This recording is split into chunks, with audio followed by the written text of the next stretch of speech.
Hello, everyone. I'm Teresa Saylor, and I work for the City of Goshen in the Environmental Resilience Department. Thank you for joining us this evening for this webinar. While we're waiting to kind of get started, I did want to show you the book that we are talking about tonight, and that is No Waste Kitchen Gardening. This actually is my copy. I ended up buying the copy because I really liked Katie Elzer-Peters made it really easy with lots of pictures. So the library, of course, has a copy, and I started with that copy, but I really appreciate all the pictures. And I have to say, which is why this webinar is a part of this, we really found that, the process of taking scraps and turning them into food really interesting. So yeah, thanks for joining us as a part of this. And I also want to show one of my other favorite books that I got from the library, and I ended up also buying, and that is the Almost Zero Waste Guide, Melanie Manarino. I'm sorry, Melanie, if I pronounced your name wrong. But we're not doing a webinar on this book, but I really liked it because it had lots of tips. Some of them were things that I should have thought of myself, but just didn't. And then some of them were just, oh yeah, that I love that and I can use it. So I just wanted to show you that tip book. These webinars have been sponsored by the Indiana Department of Environmental Management through a grant, and we really appreciate it. Our grant is ending here pretty soon. So we are really grateful to the Goshen Public Library for being our partner in this, and could not have done it without them, honestly. And they have been the ones who have found all of these great books and given us options. We just could not have done that without them. So I'm going to turn it over now to Christy Helmkamp from the Goshen Public Library. All right. Hi, thank you, Teresa. Good evening, everyone. I'm Christy from the Goshen Public Library. I'm our Development and Community Engagement Manager. And so Teresa gave us a great intro to a couple of books to start your zero waste journey. What we're going to do tonight is, in a moment, I'm briefly going to hand it back to Teresa to tell us a little bit more about what Zero Waste Goshen is. And then we will do an intro for our speaker, our author tonight, Katie Elzer-Peters. And we are really going to focus on her book, No Waste Kitchen Gardening. And we are so thrilled and excited to partner with the Department of Environmental Resilience on this grant. So Teresa, do you want to share a little bit more about Zero Waste Goshen? So Zero Waste Goshen came about as we look at our waste numbers that we haul to the landfill. Currently, Goshen, if you are a resident of Goshen, you know that we do not have curbside recycling and we have unlimited trash. And that makes it really easy to throw anything that you don't want into the trash instead of looking for alternative avenues for it to go other places or being donated. And it also, it makes it a little bit more difficult. We have drop-off recycling and some folks pay for curbside recycling, but we could see the numbers continue to tick up every year for what we were sending to the landfill per household. And we're at about 2,300 pounds per household per year that goes to the landfill. So this project was a part of lowering that number. And some things that we have coming up, just to let you know. We do have another webinar on April 28th at 6:30, and that one is Compost City.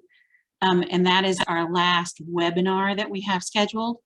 But we also have an Arbor Day celebration scheduled for Arbor Day, April 29th, and that will be on the courthouse lawn, and that will be an event with food trucks, lots of games for kids. It will be a family affair, even tree activities. I wish Aaron Sawatsky Kingsley was here so he could describe it more, but I think there's tree climbing and some other fun events. And then we are also going to be at First Fridays as a part of Zero Waste. And we're going to talk about durable goods. So it's not going to be a webinar, it's in person. Come down to First Fridays on May 6th. And we will have Lincoln Avenue cycling there to do free safety checks on your bicycles. So bring the whole family and all your bikes, and they will do bicycle checks, safety checks as a part of keeping things out of the landfill. It's important to buy quality, durable goods that you can actually repair, that you don't have to replace and end up throwing the old ones away or recycling. So that's why Lincoln Avenue Cycling kind of fits into that category. And we're really happy that they're willing to participate with us. So thanks, Christy. All right, well, thank you, Teresa. And now to give you a brief introduction to our speaker tonight, we have Katie Elzer-Peters with us tonight. And just to kind of do a little just introduction for you. So rumor has it from bios I've read that you have been gardening since you could talk. You also have a great Indiana connection because you received your bachelor's of science in horticulture from Purdue University, right? Yep.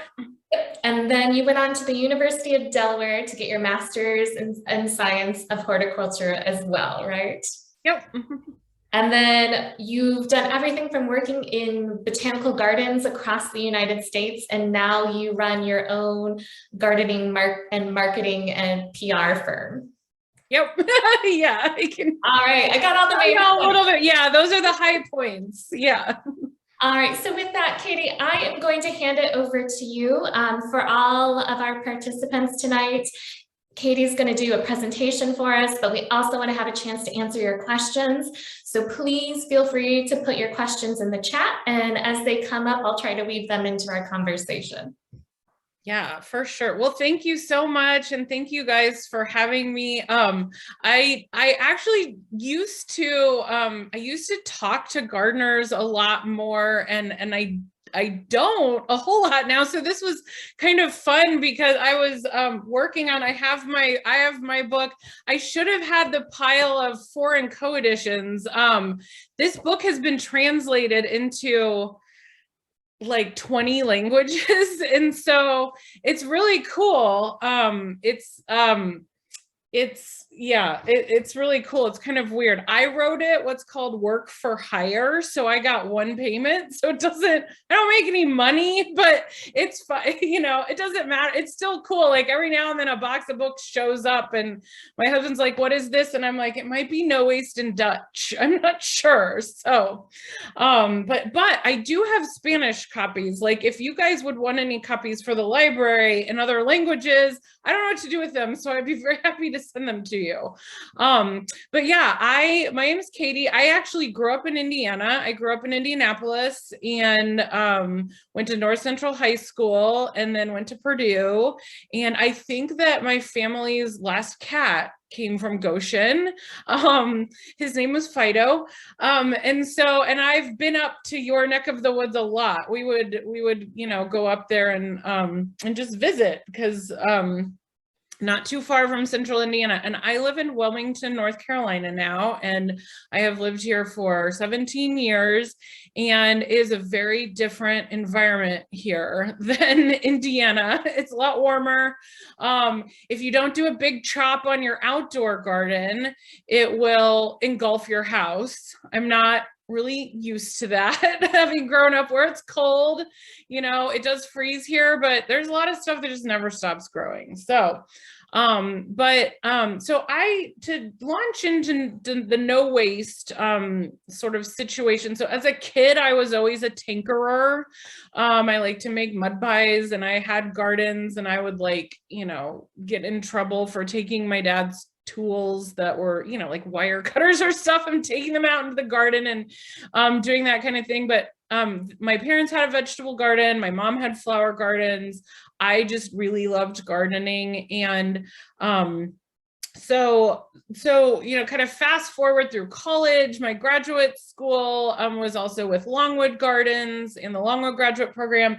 I used to manage public gardens, and I did a lot of teaching there, and I loved it. Like I did a lot of kids programs and programs for adults, and just teaching people how to garden.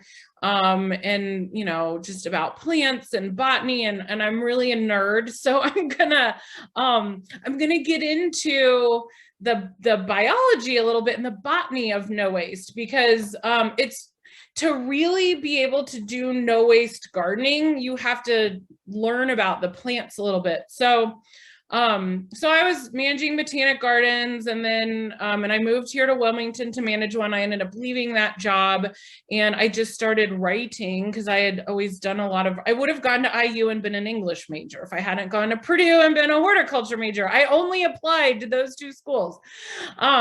So I just started doing a lot of writing, and then the publisher of this book is Cool Springs Press, and at the time it was owned by a man named Roger Waynick in Tennessee, and he kind of saw this was the beginning of social media. This is saw me just like doing writing and marketing and called me. And so I did marketing for them, and I worked for them for a long time, just doing writing other books. And at some point they approached me about writing this book. And so it's not like I had always done a lot of like constant no waste gardening, but I had done some because I'm a tinkerer. And so, as you know, we'll talk about, I'm going to show you some pictures and some slides. When they said, well, we really want to do a book on this, are you interested in it? I was like, oh yeah, sign me up, because I've done all kinds of weird things. Like I did a book on sprouting, and I turned my kitchen chandelier into like the sprout hanging apparatus, and I don't really have this big house or anything. And my poor husband came home one day and was basically like, what is going on? Because I had all these bags of sprouts hanging because I didn't know what else to do with them. So I was super pumped to do this. And I'm going to start by showing you a little behind the scenes of the book, which is like where I grew all the stuff that is photographed. And so, I mean, there are a few stock photos here and there in the book, just because, you know, some things I couldn't, you know, I couldn't grow an apple tree from seed in a couple of months. But I grew it all and I traveled a lot before the pandemic. So again, my husband would like tend the plant zoo. And so it was really, I mean, it was really fun and kind of like wacky, the whole experience. But I'm really excited because since the book came out, I think the reason why it's been translated into so many languages is that it's really taken off as a concept, which is why you guys have the grant and why you're doing this. And so it's funny, it really has had legs, because when I wrote it, everyone's like, well, that's cute. And then a couple years, you know, later, and then it came out in 2018. Then we had the pandemic, and everyone's like, ah! And I have a funny pandemic no waste story also. But anyway, so I'm excited that you guys are still interested in it, and it's really fun, and I want to help you be successful with it. So I'm going to show you some of my funny behind the scenes pictures before I actually like teach you some more how to do it. So this is my kitchen table where can you guys, if you can't see it, just yell at me. But this is my kitchen table where the plant zoo of no waste scraps was. So you can see, like, here I'm sprouting potatoes, and then this is probably like, I don't know, sodas and beer and like hot sauce, just like all kinds of stuff.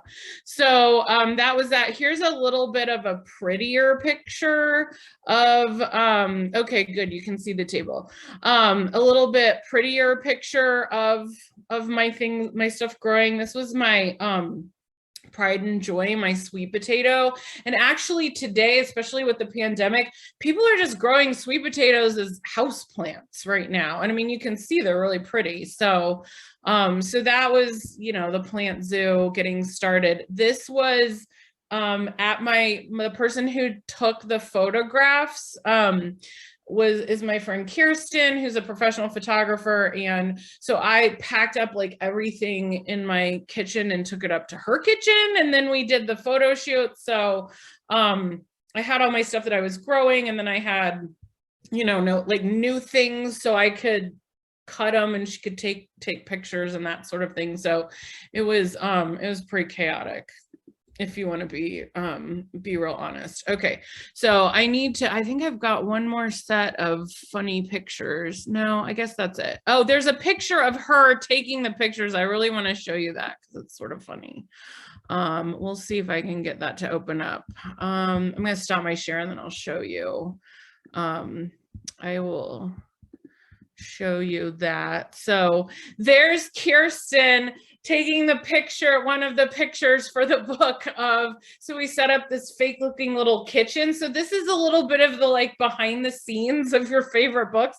So I did grow this stuff so you can see, but I think it's sort of fun to see how the sausage is made a little bit.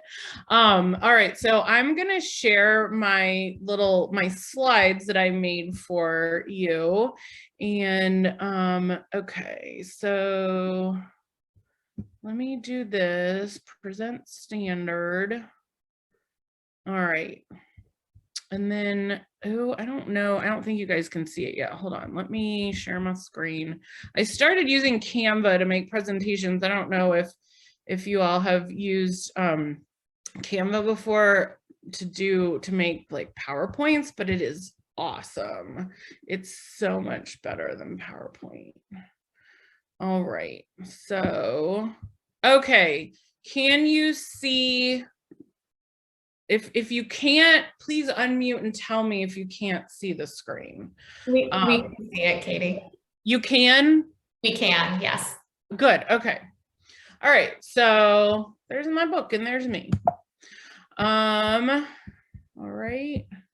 So I did do this book in, mostly 2017 and 2018.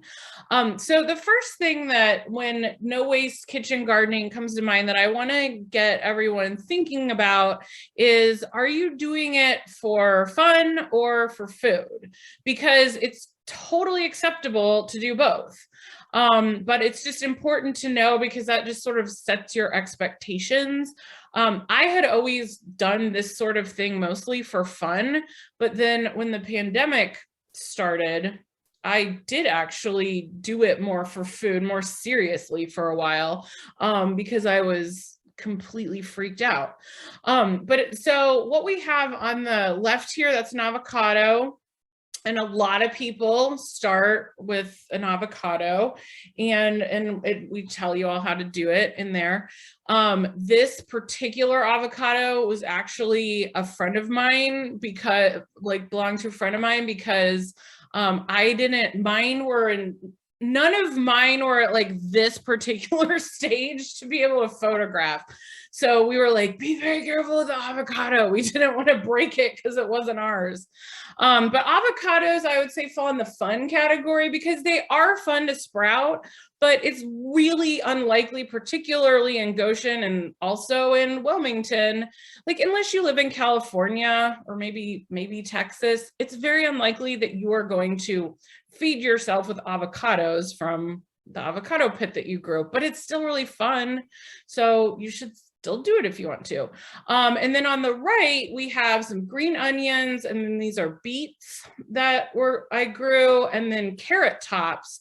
And that's what I would classify more as food.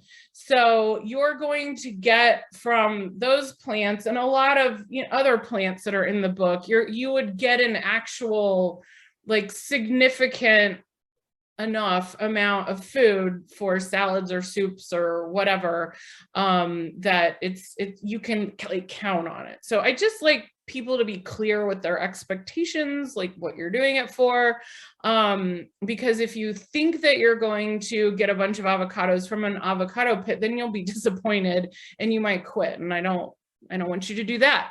And the reason is just because in order to actually produce avocados, the plants have to get really big and flower. And I don't remember if avocados need to be cross-pollinated or not, but that's certainly a factor with some of this stuff. And we're going to talk about that. So that'll be fun. So that's the first thing. Are you doing it for fun or food? I'm just really big on like setting expectations with everything.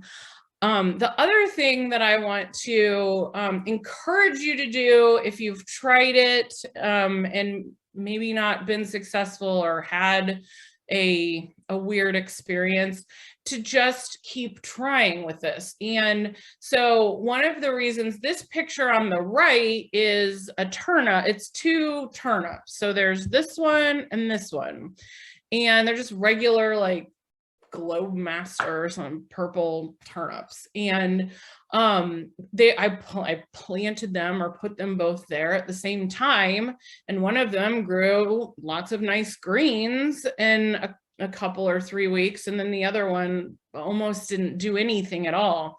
And that's so something that you never know when you're starting to regrow things, particularly if you bought them at the grocery store. Let's say you got turnips because you were making a roast, but you wanted to regrow the tops. Well, you don't know what's happened to the food, the plants, before you got them. It's one reason why sometimes if you buy produce from a farmer's market where you know the grower, some farmer's markets, they just truck things in. But if you know the growers, or you know that they're growing organically, why you might have a little bit better luck, because for things like potatoes, they'll be treated so they don't sprout, because if you're buying potatoes to eat, you don't want them to sprout. Or if you're growing potatoes and you need to truck them thousands of miles, and then they need to stay in cold storage, and then they go to the grocery store, blah, blah, blah, like you don't want your potatoes to sprout. So the plants can have been chilled or not chilled, or have had, a fungicide put on them or not, or a growth regulator or a sprout inhibitor. You don't know what happens. So if you get a result like this, it's not necessarily, doesn't have anything to do with you. It probably has to do with what went on with the plant before it got to you. And so I think a lot of people don't realize that before you get your food, things have happened to it. Bananas are picked really green, and then they might be treated with ethylene so that they ripen. And ethylene is a plant hormone. I mean, it's a natural plant hormone, but they're being manipulated. So I often tell people that gardening and cooking are 2 of the things that I've experienced that if someone tries it once and it didn't work, they're just immediately like, I have a black thumb, I can't do that. Or if they cook and they make a bad meal, they're just like, oh, I'm a terrible cook, and then they don't try. And if you get nothing else out of this presentation, whether it's for no waste kitchen gardening or just regular gardening, just keep trying. I have killed so many plants. I have killed tens of thousands of plants in my year. That is just part of being a plant grower. The other thing, which is a fun story, so this is turmeric. And so I when I was working on this book, in the acknowledgements, I have a shout out to Spoon Fed Bakery, which is a little restaurant, cafe, and bakery here in Wilmington. And I would go and sit in the cafe every day. I would get lunch and I would stay till they closed at 5 and write this book. So I basically wrote the book there just to get out of my house. And they would let me, like, if they were chopping up beets for something, they would be like, do you want the tops? So a lot of the produce that I grew for the book, the pieces of it came from their kitchen. And so it's funny because I would show them, be like, those are your beets, those are your carrots. Well, they gave me a piece of the turmeric root and I planted it. And it was just sitting there, and it was sitting on the table at the plant zoo and not growing. And then I moved it outside. I think at that point, I probably had to grab a stock photo because we did this on a pretty quick schedule. And then one day I was just walking out my front door and there's a big leaf just like this. And I was like, my turmeric grew, And so for a while, I just kind of chalked it up to, oh, who knows what happened, before they got it. And so ginger and turmeric, if you're going to grow it, it might take 3 or 4 months for it to start sprouting. So that's why I just wanted to tell you, like, keep trying, because eventually it'll take. So here's where I'm gonna nerd out a little bit. So botany, you've probably heard this. I feel like elementary school kids, when they learn this fact, they're very excited about it and they tell everyone. And they'll say something like, Mom, did you know that a tomato is actually a fruit? And so I know I was obnoxious about that when I learned that fact. But it's good to know what different parts of the plants we're eating, and a little bit about how plants grow, because you can't necessarily stick a lettuce leaf in soil and have it root the way you would with houseplants. A lot of houseplants, which are tropical plants, like they grow wild in, you know, the rainforest or Florida. And you can break a leaf off and stick it in the soil and it'll grow. Most of our food plants are not really like that. And so you want to look for growing tips, and I'll show you what that looks like on the food plants. But as part of the book, and I mean, they cut like 80% of what I wrote about this because I was seriously nerding. But there is a chapter at the beginning that talks about, you know, what is this and how does it happen? And I just wanted to like help people understand how plants grow. So this is a little life cycle of the tomato. And so we have the tomato. It's kind of like chicken or egg. You could start at any point in time, but we'll start with the tomato. So the tomato is a fruit of the plant and it has seeds in it. And so anything that has seeds in it is a fruit. So zucchini is a fruit, an apple is a fruit, a tomato is a fruit, an eggplant is a fruit. So from the seed it grows the plant. So inside the seeds, you probably know this, but there's a little baby embryonic plant. There's a little tiny living plant inside the seed. And when conditions are favorable, it'll sprout. These two little leaves are inside the plant, inside the seed. Those are called the embryonic leaves. And then they start growing and they grow what are called true leaves. And then here's some true leaves. And then they just, you know, keeps growing. And there are different points along stems that little buds, like if you've grown tomatoes, you'll know they sucker, because between the you know, the stem and the leaf, there'll be a little bud that will sprout and you have to pinch them off. So that's a growing point. They eventually flower, they're pollinated, and then the fruit forms, and the fruit forms from the bottom of the flower. This is another little diagram that I dug through all of my files today to find some stuff to show you guys. It was like blast from the past. So I had grabbed all these different things to send to the publisher to be like, I need you to make an illustration of this for the book in the book style. And maybe without, you know, some of what I'm showing you, but another thing with a plant. So plants have a stem, and then in between, so there are places on the plant called nodes, and that's where something will sprout. And then the places in between the stem, in between the area where there are buds, are called internodes, and nothing sprouts right here. That's why if you go, oh my gosh, I feel like this is an Indiana thing, but if you drive along, particularly courthouse squares, and you see the trees where they have just like topped them all, and then they'll like randomly sort of start sprouting, but there are a lot of ends hanging out. The reason that there are just ends hanging out is that plants only sprout from these nodes. And so, you know, the next time you're pruning, cut back to a bud. That way you won't have an ugly end hanging out.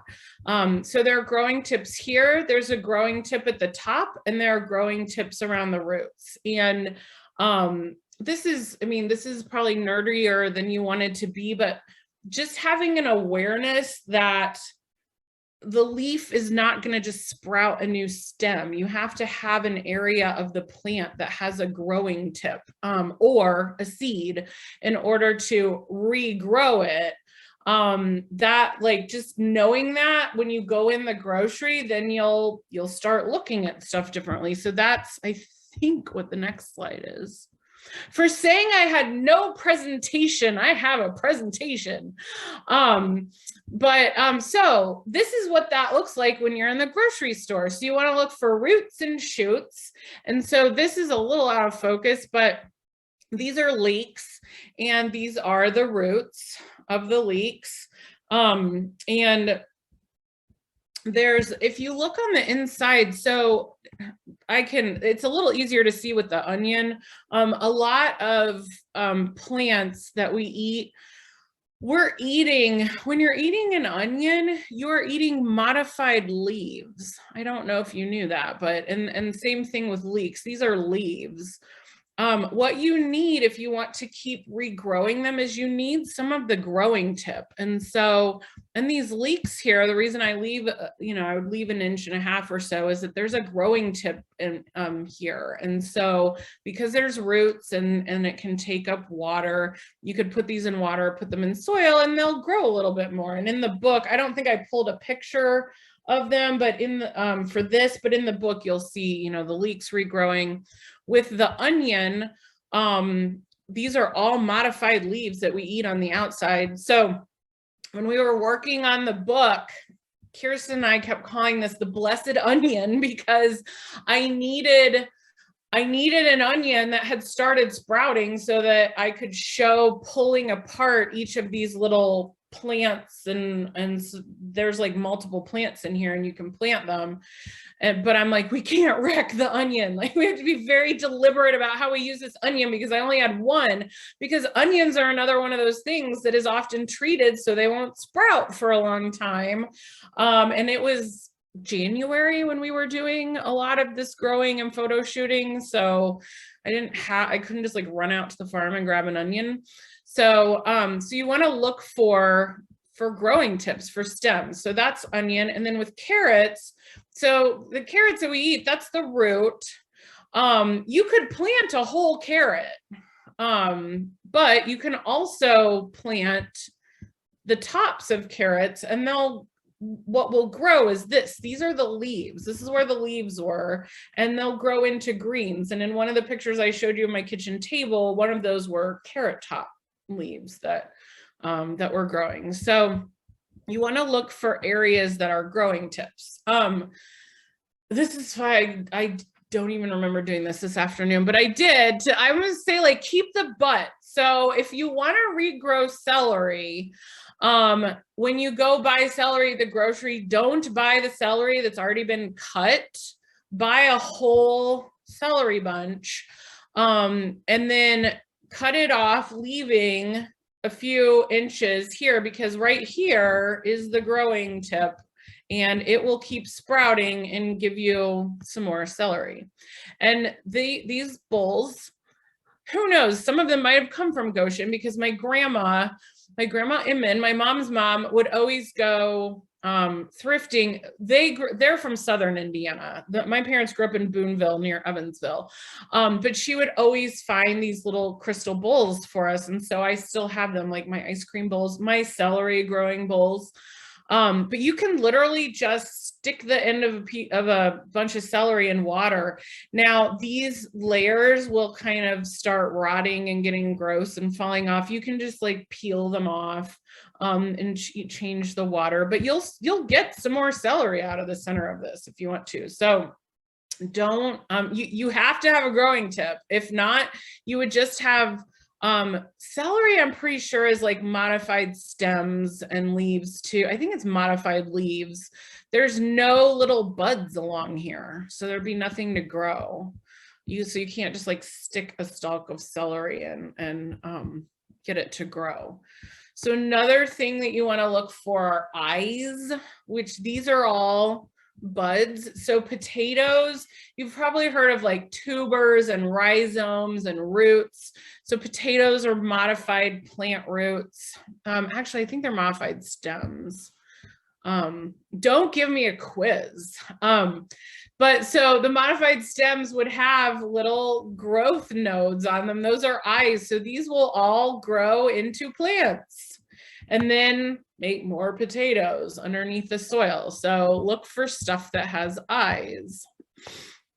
And so sweet potatoes are like this. Potatoes and sweet potatoes are botanically different parts of the plant, and sweet potatoes and yams are not botanically related. Just like anyway, so I love sweet potatoes. I actually kind of want to grow one of these just as a house plant for a while again.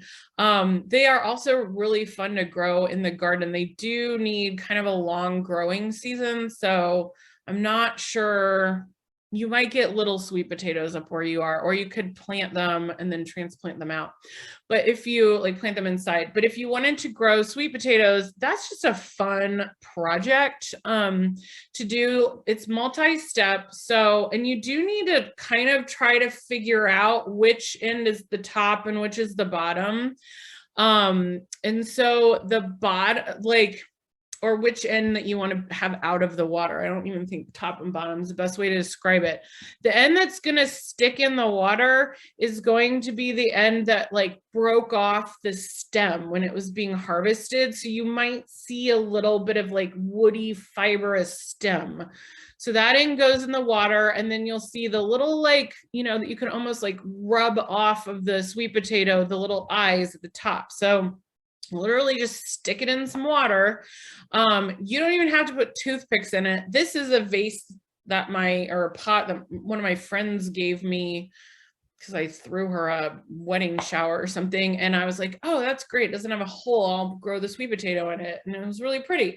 But it was kind of deep. So I put the toothpicks in, and then you just let it grow, and you let these stems grow, and those are called slips. And you can just kind of let it grow if you like the way it looks. You've probably heard of ornamental sweet potato vines, and that, I mean, that's what they are. They're these leaves. They were just bred to be, you know, purple or chartreuse or whatever, but ornamental sweet potatoes are sweet potatoes. So, so first you let the slips grow, and then you break them off, and then you put them in water, and then you can sort of see in here, they'll grow little roots. And then this is what you plant out in the garden to grow sweet potatoes.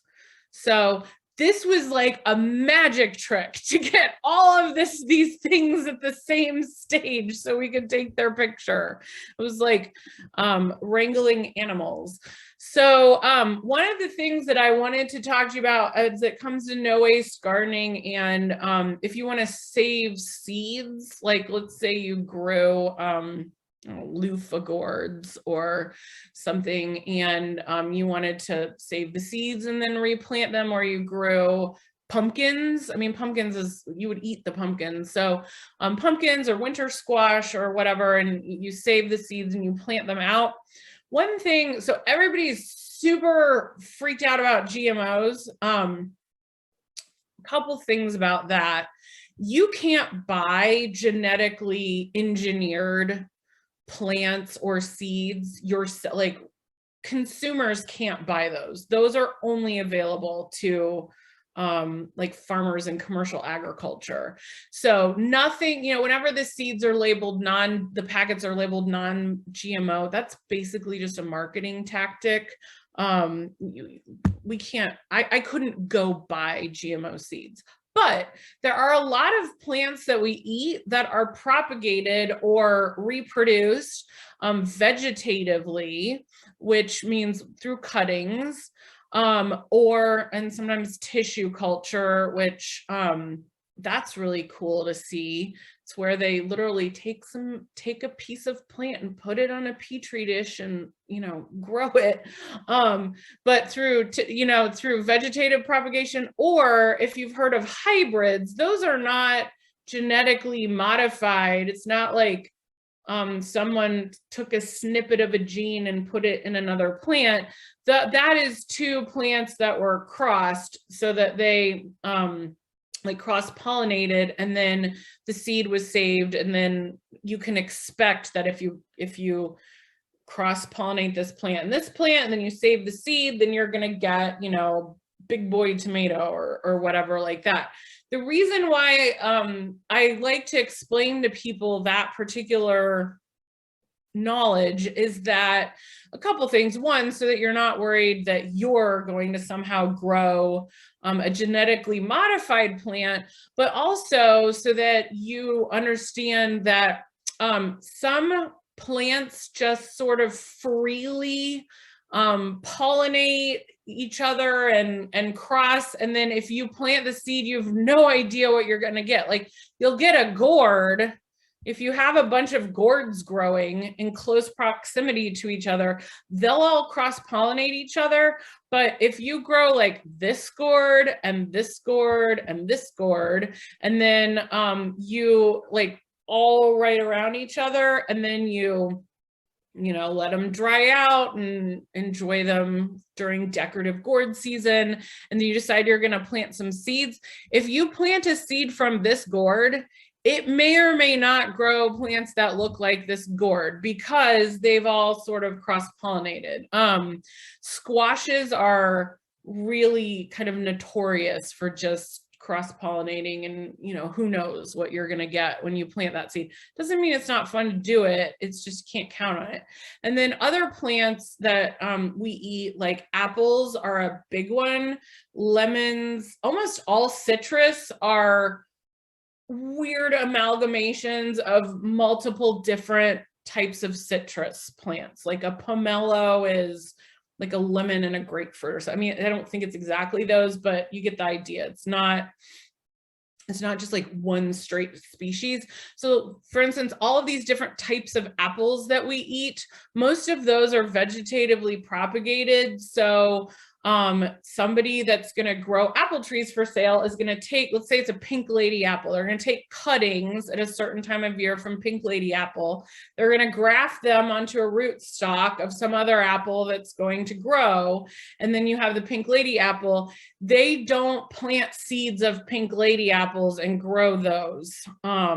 So if you plant a seed from this apple, you're not necessarily going to get the kind of apple that tree that is the same as the fruit that you ate. Hopefully that makes a little sense. I think that I don't think a lot of people know that a lot of our food plants and ornamental plants are propagated via cuttings, but we'll probably see this come to head in some of our lifetimes. If you've heard about like coffee plants or coffee plantations being threatened, or chocolate or bananas, that's because most of the plants of those, most coffee plants, most chocolate plants, they're all genetically identical. So if something comes along, a bug or a bacterial disease or a virus or something,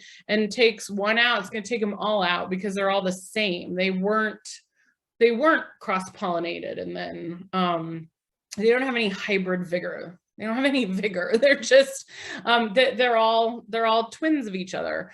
So that might be a new thing for some of you to learn. But my funny pandemic story about no waste gardening is I was in Indianapolis when it started, because this room I'm sitting in was being, renovated, and my husband was here and I was out there, and then, whoa, we're in a pandemic. So I stayed with my parents for a little while because I was trying to, keep them alive. And my mom, I did not realize how many times a day that she would go to the grocery, but she would go to the grocery once or twice a day before the pandemic. And she, none of us could go anywhere. And so she was really distraught.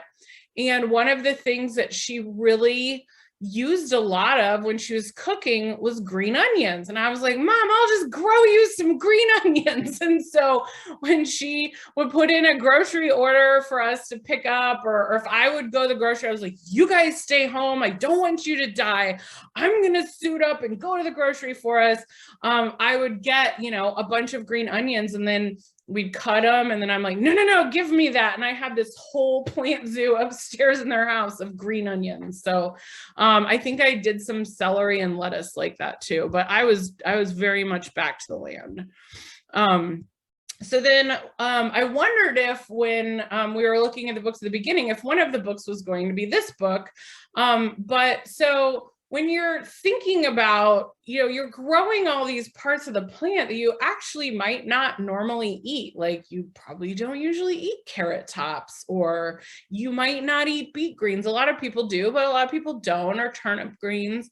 What are you going to do with all of that? So first of all, just to be creative, you can eat almost all of this stuff in soup or salad, or use it to make stock or flavor, that sort of thing. But this lady wrote a really cool book about, so you're not just regrowing stuff with my book, but actually cooking with scraps. So maybe you've already seen this book, I'm not sure, but I really thought that was a good continuation for all of you about, what do you make with all of this stuff? And I have a copy of this book. She actually spoke at, I think, like the junior league, or there's a book and author luncheon in Indianapolis, usually in the fall, and my mom went to it, and this lady was speaking and she got the book. But it's a really cool book, so I would totally recommend checking it out. And then I just wanted to say, my Instagram is my Katie Garden of Words. It's mostly watercolors and plants and beach. It's not a whole lot of no waste, but I enjoy staying in touch with people. And if you have questions, you can always send me a direct message. And then this is my marketing agency, which I've written 12 or 13 books under my own name, and I've ghostwritten a lot of books, but now I mostly just get plants out to people by helping garden centers and plant breeders and nurseries and everyone sell plants, or teach people how to grow plants. So you're probably gonna be less interested in that, but you're always welcome to message me if you have questions. And it's just kind of fun to stay in touch with other gardeners. I like to see what people are growing. So that's what, for not having a presentation, that's my presentation. But I hope that is helpful and you guys learned stuff, and I would love to answer any questions that you have. Well, thank you so much, Katie. We really appreciate you sharing your knowledge. And I think coming from a book perspective, it was really fun to see how the images were taken and how you set that up. So to kind of get us started, and again, everyone, if you have any questions, please feel free to put them in the chat. I think one of the things our committee who's been working on this grant always talks about is, how to not be overwhelmed and how to break things down so it's really accessible. And we really touched on, some great points of those along the way. Are there any other tips or tricks that you think you could share to help make this no waste kitchen gardening a little bit more accessible? Yeah, so the one thing in the book, I talk about how you can put plant things in soil, but almost everything that's in there, you can just grow in water. And you can just a cup of water, a bowl of water, you can put, I like to grow green onions, like put some pebbles or something just from Home Depot or wherever, just stick them in there so they stand upright. But you don't have to do that. But yeah, almost everything you can grow in water. And when it comes to like what to start with so that you're successful, I like to recommend celery. Romaine lettuce heads are super easy to start with. Green onions, leeks, if you like leeks, are, and those are things that you'll like use, and so you're not necessarily going to get enough lettuce for a bunch of salads.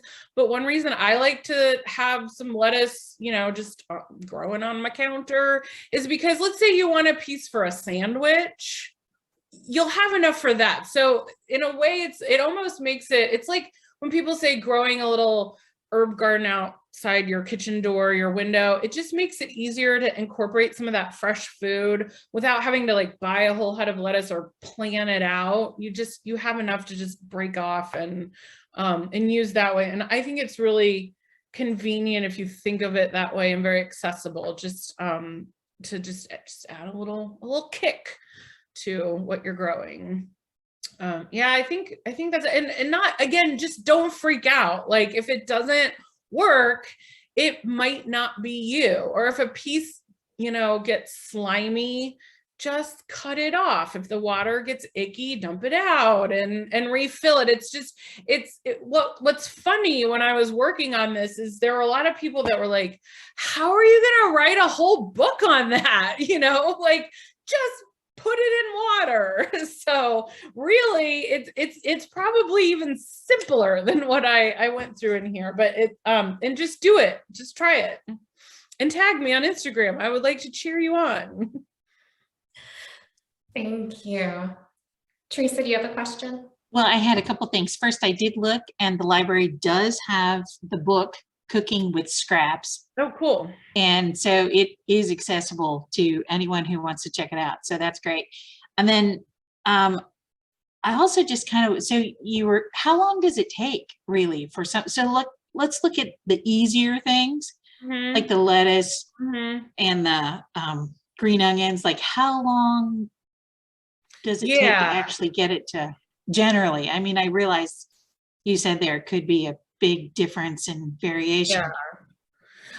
So green onions, I feel like, are the fastest. They will literally almost start growing, I feel like, a couple of days after you cut them and put them in there. The lettuce and celery is usually, like a week or so, you'll start seeing growth. It's pretty fast. The things that are not fast are any of the seeds, which would be like an avocado pit.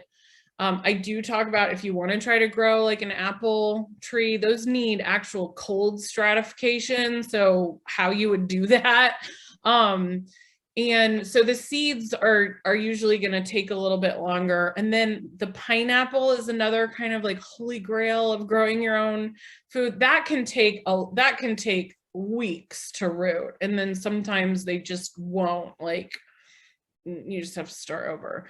But a lot of the easier things that I mentioned, even the carrots and beets and that kind of stuff, within a week or two, you'll start seeing them grow. And then really no more than a month or so to have something usable if it's the greens. But again, the green onions, I would just like always have green onions growing if I paid attention to anything other than work. I'd always have those because they're so easy and fast.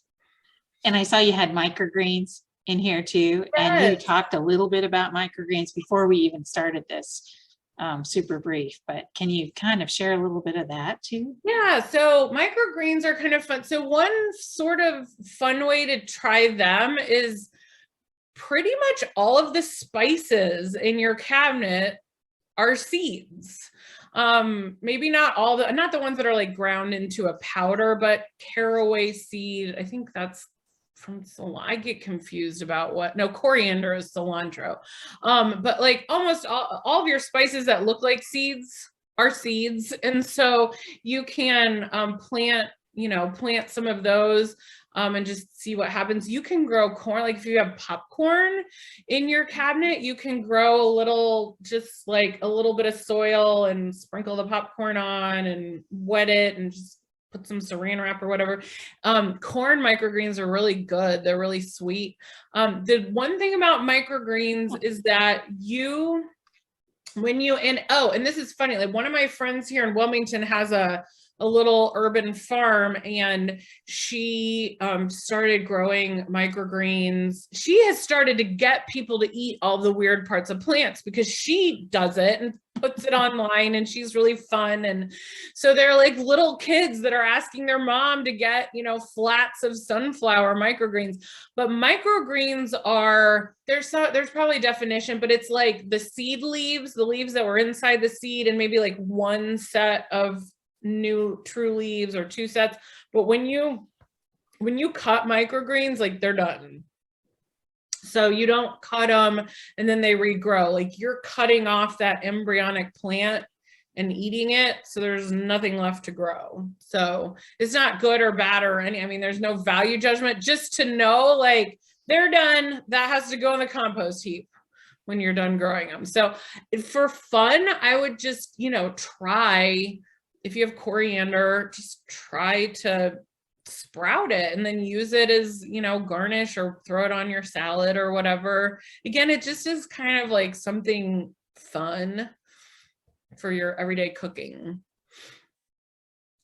And just to let everybody know, we do have some microgreens here at the Reed Center. And if you came in April, we would probably still have some that you could pick up just to try, like a couple of tablespoons, take them home, stick them in a jar. We have grown them a couple of times at home, and we've purchased them at the farmer's market too. And the sprouts and microgreens are a little different. So the sprout, I mean, it's all the same, but like sprouts, a lot of times you grow in a jar and you just kind of grow literally until it sprouts. And that is you are eating the embryonic leaf. That's what you're eating, that I showed you from that first slide. Now you can go around and be like, did you know that a sprout is an embryonic leaf? Microgreens are where they've grown a little bit more, and so there's one or two sets of leaves, and they're usually growing in soil. But yeah, so I should correct that, I guess. I've grown sprouts at home, and I purchased microgreens at the farmer's market. Yeah, sprouts. It's really fun to grow sprouts. I mean, you can grow sprouts from your spice cabinet too. It's just, you can just put them in a jar. The one thing, if you're doing sprouts, to be real careful about is to like rinse them somewhat frequently so that bacteria doesn't grow in there. But yeah, the only difference is the microgreens have a few more leaves. So thank you for clarifying that. Oh yeah, for sure. I feel like I'm jotting down all these notes for me as you're going. Oh yeah. No, it's fun. Well, one of you asked me about like where I grew them and how to keep the pets out of them. So I did show you, mostly I grew them on the kitchen table at my parents' house. I literally like had a little farm going on top of a dresser, because you're really just trying to squeeze a little more out of these plants. It's not like you need them to grow for 6 months, unless it's an avocado or a pineapple or something. They don't have to have a lot of light. If they have a little bit more light, they'll be a little greener, like the lettuce or the celery would be a little greener because of photosynthesis, because of chlorophyll production, but they don't, it's not like you need a grow light apparatus. You don't need anything. Like I could grow them in my bedroom. What this is doing is it's really just squeezing a little bit more out of that food product, that plant, and eventually it will go in the compost heap. It's not like you're going to grow forever and you haven't failed. Like if you grow the carrot tops and you're using them in your salads and then they just stop producing, just compost them. I mean, there is an end point. So that's good for people to know too.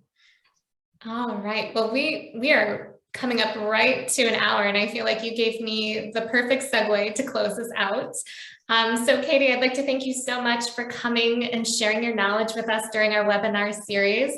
And speaking of composting, keep a lookout. So I think on April 28th, we will have Rebecca Louie, who did Compost City, coming and talking to us more about urban composting and how we can do composting in our city of Goshen itself.